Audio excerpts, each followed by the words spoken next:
สบายดีพี่น้องสบายดีตอนเช้าบรรยากาศตอนเช้าพี่น้องเลยกันหนาวอยู่แดดขึ้นแล้ว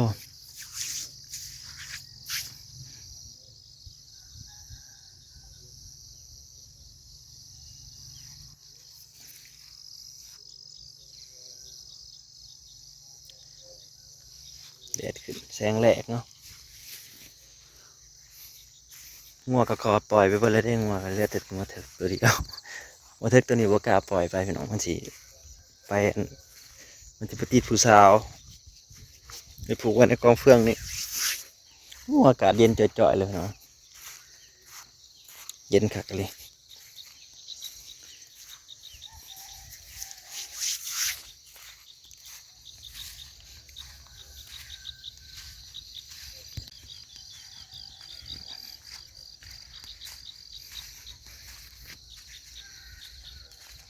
ตอนเช้าพี่น้องแดดก็ส่องโอ้ดำตาไปเลย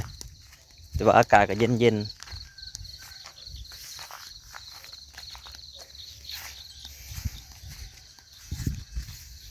เกิดปัญหากำนัดซ่าไปหน่อยคู่มืออื่นเหี่ยวเสบอนคู่มือเหี่ยวเสบอนทุกมืออะไรบ้างตื่นมาเมื่อได้ผ้าห่มเปียกเมื่อนั้นป้าเด้อบ่ได้มีวิธีแก่เรื่องนี่เนาะเรื่องเหี่ยวเสบอนนี่ป้าตะกี้กันยังว่าธรรมดาอยู่เฮิงเถื่อนหนึ่งอันนี้คู่มือบาดนี่แห้งกระนักหน่วงตื่นมายามเช้าเปียกเบิดผ้าห่มพันนะกินว่าวแล้วผู้ใหญ่เหี่ยวเนาะโอ้ยโหดเกิน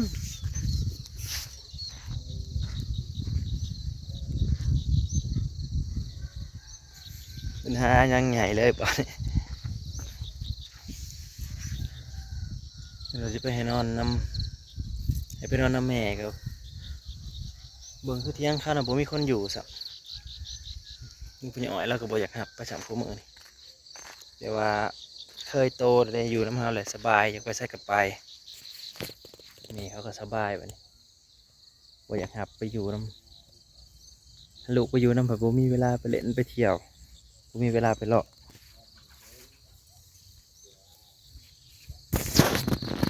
จากสีแก่แนวใดปัญหาเหี่ยวใส่บอลเนาะก็จากย่อมเพื่อกันละอูจากทางแก่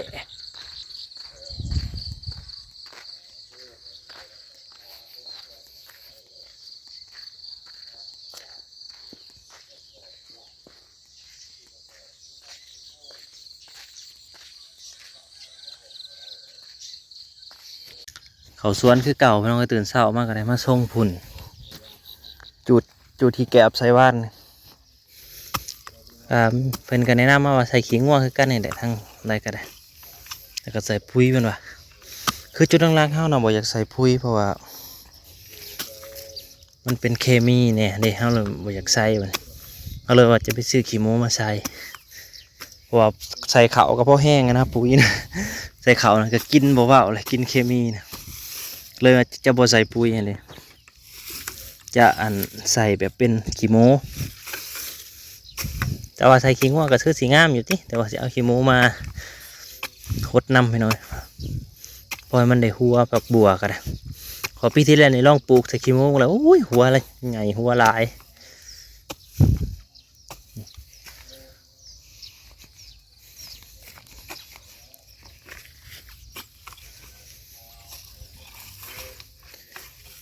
ปลูกพักเป็นโอ้ย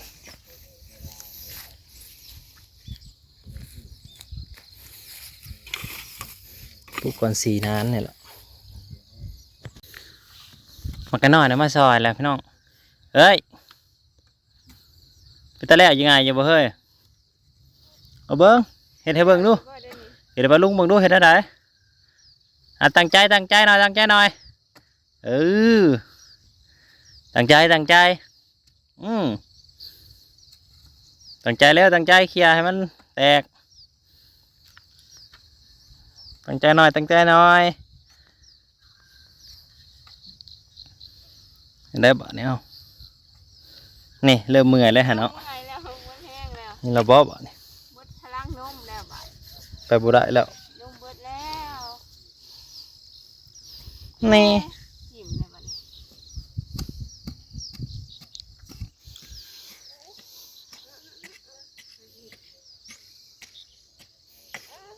ตอนแรกก็สิปลูกแล้วพี่น้อยเนี่ยเรียบร้อยแล้ว4 นาน5 นานใส่พร้อมปลูกอาจจะปลูกผักบัวพี่น้องก่อน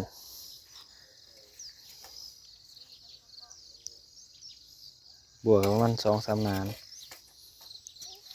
โอ้ไปที่แล้วอยู่ลูกพี่อย่ามาชนมาว่าอย่ามาชนบอกแม่ว่าอย่ามาชนมาเขาจะเห็ดเอง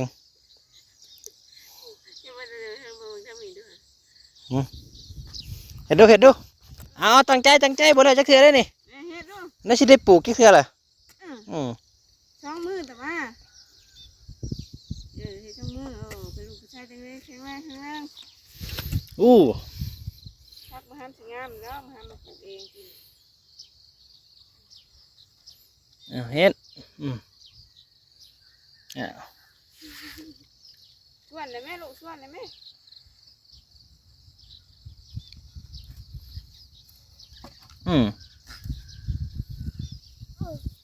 แข็งแรงหน่อยเห็นได้น่ะยังแรงไงตีเลยอืดๆเห็นยังเนี่ยเอาเร็วเร่งมือออกกำลังกายยามเช้าจะได้มีกล้ามเป็นได้จ้ะโหบูนเมื่อยแล้วเนาะน่ะหอบแล้วบาดนี่นั่งนุ่มมดเลยทุกท่านเพิ่มนมบ่เพิ่มนมใหม่บ่เอ้ยเจาอย่าเฮ็ดนี่เป็นอะไรเอาหน่อยไหมเห็นมันแล้วโอ้ยบ่รอดดอกคะแนนนี่เบิดพลังนมเลย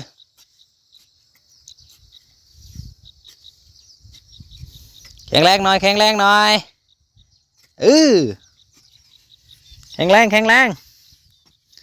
เห็ดยังอีหล่ะคุมลงอีหล่ะเฮ็ดแข็งแรงนะแม่เลยกวดไปนะแม่เลยแข็งแรงเห็ดอลีนะไม่เห็ดเล่นแห้งเลยเห็ดอลีเลยเห็ดดีๆแล้วนั่นกวดไปโอ้โหได้ย้อนอยู่ได้เลยพูนโมเมนต์พลังข้าวเหนียวพลังนมหน่อยก็อยากปันได้แล้วพลังนมเฮ้ยยังปันน้ำนมอยากซอยบ่หรือว่าอยากสอฮะบ่อยากซอยหรืออยากสอแม่หันแล้วเอาไปเอา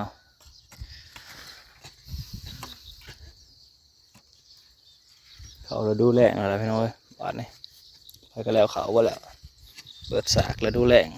แล้วดูหนาวตอนที่แล้วง่ายป่ะกวดไปแล้วที่แล้วง่ายป่ะเนาะร้อนในใจนี่เป็นไงป่ะนี่มาเบิ่งดูหนาเป็นไงเมื่อยอยู่ป่ะทำบอกลุงดูเมื่อยอยู่เมื่อยป่ะยังบ่ยอมอีกออกเด้อเอาบ่ยอมเฮ็ดหัวเขาจะเด่นครึ่งตะข่ายไว้คือเก่าไก่มันสิมาซะ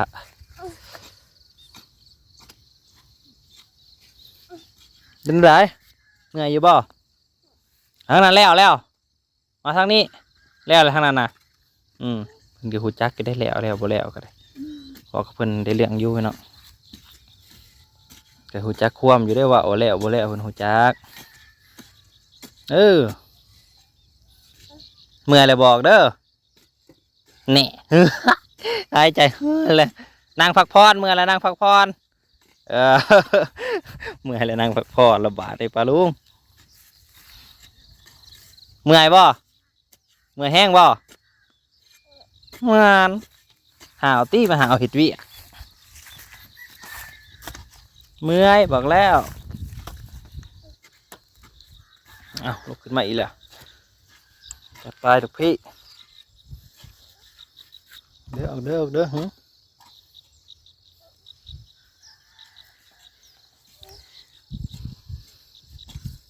ขี้หมูกับไข่มันห้อยน้ำล้างไปหน่อยเอาปลูกมันขึ้นมาที่งามนะก็ห้อยเลยหดน้ำเลยตัวนี้เป็นผุ่นพืชตัวขิงว่ามันสิงามแบบดนๆนะเฮ้งมันจะงามเลยมันบริทันใจแบบขี้หมูมันจะงามแบบไวเลยขี้หมูนะของเสมอมันเปลี่ยนสีรสผักเขียวกุ้ม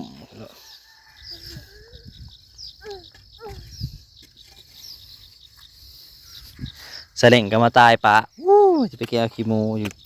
ผู้ไรไปน้องก็ไปแก่กันอยู่หน้าหอยปังผู้หยุดเพื่อนพอมินิผู้ไร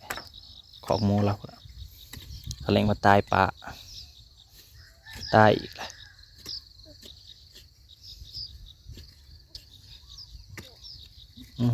เอาสิแล้วอยู่ตัวนี่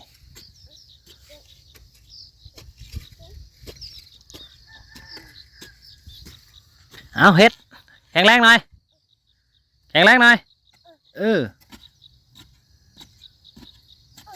เนี่ยเมื่อยแล้วบาดนี่ไม่ไหวแล้วเมื่อยแล้ว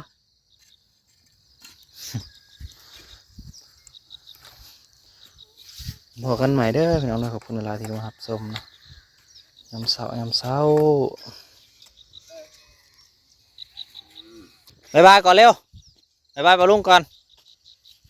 บ๊ายบายจุ๊บขิงงัวโลดบ๊ายบายยกมือพอเท่านั้นแหละจุ๊บขิงงัว